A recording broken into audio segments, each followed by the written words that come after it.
not discounting the importance of academics, but in my mind, there's always going to be time for academics, and you can actually accomplish, when the child is ready, you can accomplish a lot more in less time because they're motivated to do it, as opposed to trying to force them to do it when they're driven or interested in doing other things. I mean, we've heard of interest-led learning, and to me, this is exactly how it plays out.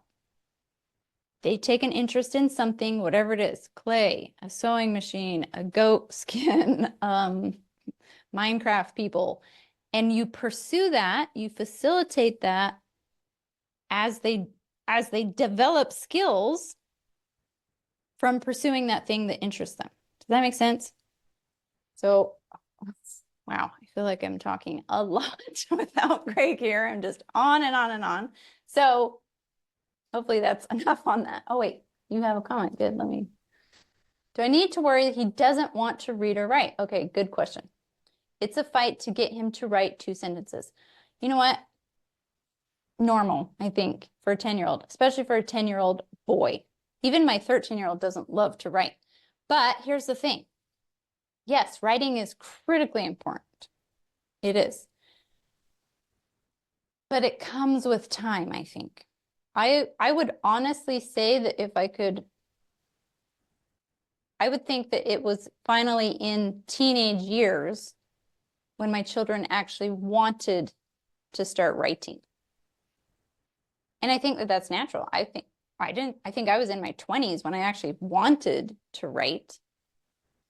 So I don't know that making them write is going to help them want to write. And ultimately, that's the goal. We want them to want to write, if that makes sense. And the best way to facilitate a desire for writing is, one, to have them listen to lots of books or read a lot of books, because that's the foundation of writing, right? Reading leads to writing.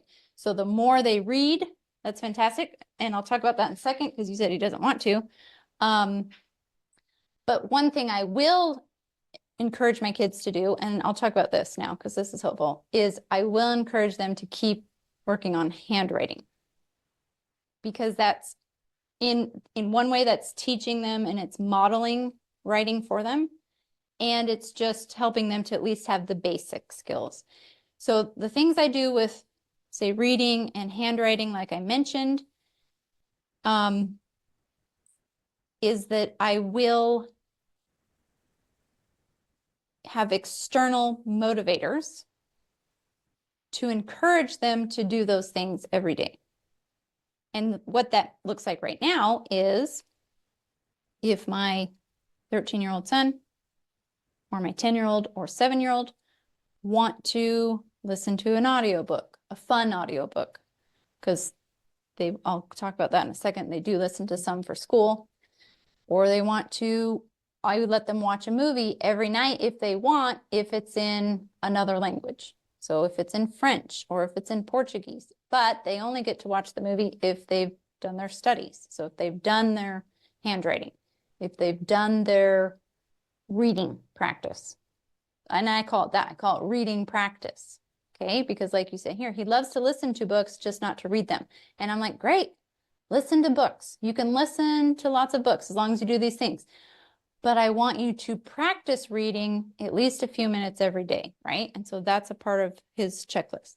So I have these things that I also kind of present them as being optional, because I'm trying to teach them to be self-directed and self-motivated. So I make it like, hey, this is optional, but if you want to do these things, you have to do these things first.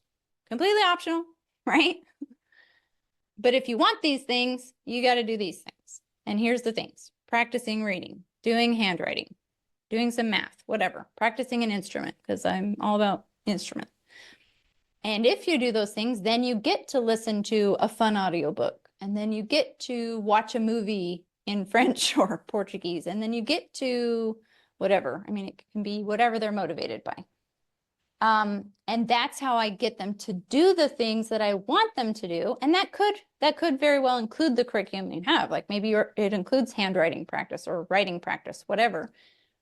So instead of forcing him to do that curriculum, you make it seem like optional, but he gets benefits, he gets privileges when he does it, if that makes sense. Yeah, I think I was going to say something else, but I forgot. So, but yeah, for me, that's basically how I do it. There's not like tons of time. It's not like hours of reading and writing. There's a little bit every day. And I think the key ingredient here too that helps them maintain that level of learning is they actively choose to do it. And they choose it themselves, because I'm never saying, okay, get out your handwriting books now and sit down and do your handwriting. I just let them do their thing.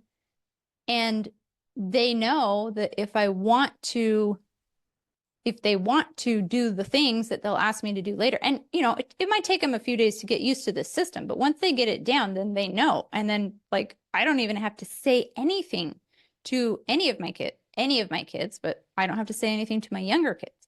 They just know if they want to do X, Y, and Z later, they have to choose to do the other things. So they decide when they do it, they decide where they do it, they decide how they do it. Sometimes my two younger girls literally wear rollerblades all day long. Like they wake up in the morning and they put on their rollerblades. This whole downstairs area is just tile. So they just rollerblade around. So they often are doing their handwriting and then rollerblading, and then they're reading something and then they're rollerblading, so they get to decide all of that. Like my 7-year-old, she likes to watch clay or origami things on YouTube or Pinterest, but she doesn't get to have that turned on. And I only turn it on at 15 minutes a time. Otherwise she gets lost watching some YouTube video for hours or an hour. But she only gets to have it on after she's done her handwriting and practiced her reading her Bob books. And then I still only do it 15 minutes at a time, so she's not, like gone forever, lost in something. So, yeah. And that is the reason I take an approach like this, because it does, like you're saying here, it takes off a lot of stress and pressure on me. That is my goal. Like, I don't want to be 100% responsible for their outcomes, because that's not life. Like, I'm trying to teach them responsibility and to be self-driven and self-motivated, because that's the most important skill that will carry them through adulthood. When they take responsibility, when they take initiative, when they decide when to do it and where to do it and how to do it, and they choose to do it because they want to receive the positive consequences, right? All that whole process right there is even more valuable to me than whether or not they actually do the math or science or reading. Does that make sense? Like, the process of becoming that person is more important than the actual academics they're doing, even though it's beneficial for them to learn to read and write and do all those things. That's beneficial, but it's even more beneficial when they take the responsibility on themselves. And so it does take the stress and pressure off of you, which you can then put into other things, so your own growth, your own development, your own projects. But you're there to hold them accountable, to set the framework, to enforce consequences, et cetera, et cetera.